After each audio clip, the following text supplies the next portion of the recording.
nome do Pai, do Filho e do Espírito Santo. Amém. Amados irmãos e irmãs, é com muita alegria que nós estamos aqui para juntos estudar e meditar a primeira leitura que a Igreja nos apresenta para esta segunda-feira da 30ª semana do Tempo Comum. O texto de hoje se encontra lá em Romanos 8, versículos de 12 até o 17, que nos diz assim: Irmãos, temos uma dívida, mas não para com a carne, para vivermos segundo a carne. Pois se viverdes segundo a carne, morrereis. Mas se, pelo contrário, matardes o procedimento carnal, então vivereis. Todos aqueles que se deixam conduzir pelo Espírito de Deus são filhos de Deus. De fato, vós não recebestes um espírito de escravos, para recairdes no medo, mas recebestes um espírito de filhos adotivos, no qual todos nós clamamos, Abá, ó Pai. O próprio Espírito se une ao nosso espírito para nos atestar que somos filhos de Deus. E se somos filhos, somos também herdeiros, herdeiros de Deus e co-herdeiros de Cristo. Se realmente sofremos com Ele, é para sermos também glorificados com Ele. Amados irmãos e irmãs, o texto é extremamente claro, mas tem algumas nuances que eu acho que vale a pena a gente poder estudar. Vamos lá comigo. Versículo número 12 diz assim: Irmãos, temos uma dívida, alguma coisa a pagar. E Paulo diz que essa dívida não é para com a carne, para vivermos segundo a carne. Vamos lá. Já falei em alguns vídeos e preciso retomar para você.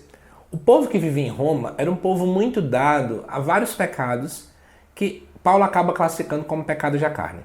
Era o foco na bebedeira, na luxúria, na ganância, no foco no dinheiro. Tinha muita coisa nesse sentido.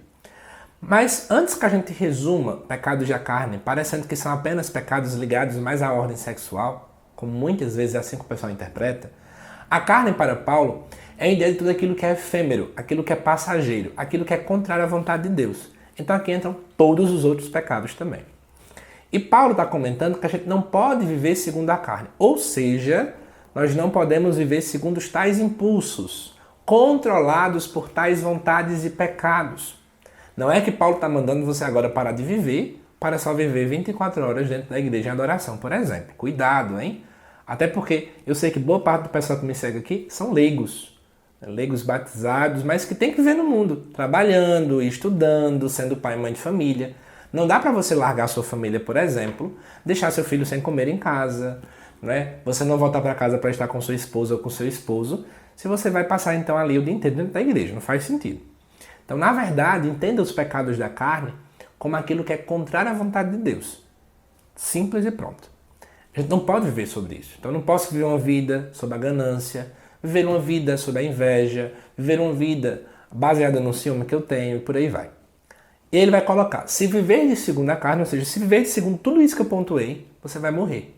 Em que contexto ele está falando? Não é morrer de uma doença, não é morrer porque vai acabar morrendo, aí o pessoal começa, né?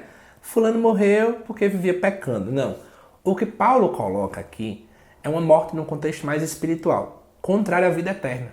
É uma morte em relação a não ter união com Deus. Enquanto a santidade ela implica em uma vida santa, uma vida eterna com Deus, o pecado ele corta. Ele nos distancia de Deus. E aí ele coloca, né? Mas se pelo Espírito você mata tudo isso, você luta contra o pecado, você busca uma vida de santidade, você vai viver. E ele vai dizer, aqueles que se deixam conduzir pelo Espírito de Deus são filhos de Deus. Olha a diferença. Enquanto um deixa-se conduzir pela vontade de pecar, pelo pecado, pelos erros, nós temos que deixar serem conduzidos pelo Espírito de Deus. E aí ele vai colocar, vós não recebestes um espírito de escravos para recairdes no medo, mas sim um espírito de filhos adotivos. O que é que ele coloca para nós? Jesus Cristo, pela sua redenção, ele nos enviou o Espírito Santo. E agora nós somos filhos adotivos. Por quê? A palavra filho, ela implica em natureza. Então, por exemplo, se a minha mãe é uma ser humana, eu sou ser humano. Mas quem é de fato o pai de Jesus? No sentido real da palavra, não pai adotivo. Pai, pai, pai. É Deus. E, portanto, se Deus é um ser divino, Jesus também é um ser divino. Logo, eu não poderia ser filho de Deus, porque eu sou humano. Olha a diferença, ser divino e ser humano. Não é à toa que em Jesus se une as duas naturezas. Ele é ser humano e ser divino ao mesmo tempo. Então, na verdade, Jesus acaba nos permitindo ser filhos de Deus, não no contexto da natureza, mas como filhos adotivos. Eu agora sou um filho adotivo porque Jesus é o filho por excelência, é o filho com F maiúsculo. Nós somos por adoção. É esse o contexto que está sendo trazido para cá. E aí, amados irmãos e irmãs, ele coloca, né? Já que somos filhos adotivos, nós chamamos Deus agora de Pai. É uma das coisas mais bonitas que existem. Eu tenho pai. Eu tenho alguém a quem chamar de pai. Talvez muita gente diga, ai, mas eu sou ferido com meu pai não me ama, meu pai me abandonou, meu pai não me quer, meu pai isso, aquilo. Agora nós podemos, por causa de Jesus Cristo, chamar Deus de Pai. E amados irmãos e irmãs, finalizando o texto, é dito assim: o próprio Espírito se une ao nosso Espírito, ou seja, existe essa união, né? O Espírito Santo vem e nos faz agora templos do Espírito para atestar que nós somos filhos de Deus. E se somos herdeiros de Deus e co-herdeiros de Cristo. E aqui é claro que a gente precisa recordar do batismo. Nós somos herdeiros do céu, nós somos herdeiros, e aí o Vaticano II pontua isso, pelo batismo, nós somos reis, profetas e sacerdotes. Nós podemos então agora ajudar a Deus na construção do seu reino. Olha que coisa linda isso. Mas o que às vezes acontece, nós deixamos tudo isso de lado, a gente não aproveita como deveria aproveitar. Então eu quero convidar você hoje, à luz dessa primeira leitura, a refletir melhor. Temos assumido o nosso batismo? Temos abraçado essa missão que Deus de fato nos oferece? Que sirva de reflexão essa leitura de hoje. E é claro, reflita um pouco. Você está sendo impulsionado, guiado pelo quê? Pelo pecado, pelas tendências meio que negativas da vida? Ou você está sendo guiado pelo coração de Deus? Sendo guiado pela experiência que Deus de fato traz para cada um de nós? Pense sobre isso hoje à luz dessa primeira leitura. Mas antes de terminar o vídeo, né? Quero pedir algumas coisas rapidinho aqui. Primeiro, eu quero pedir a você compartilhar esse vídeo com mais pessoas, tá bom?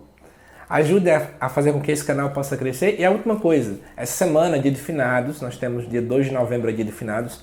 E eu sei que muita gente tem muita dúvida, né?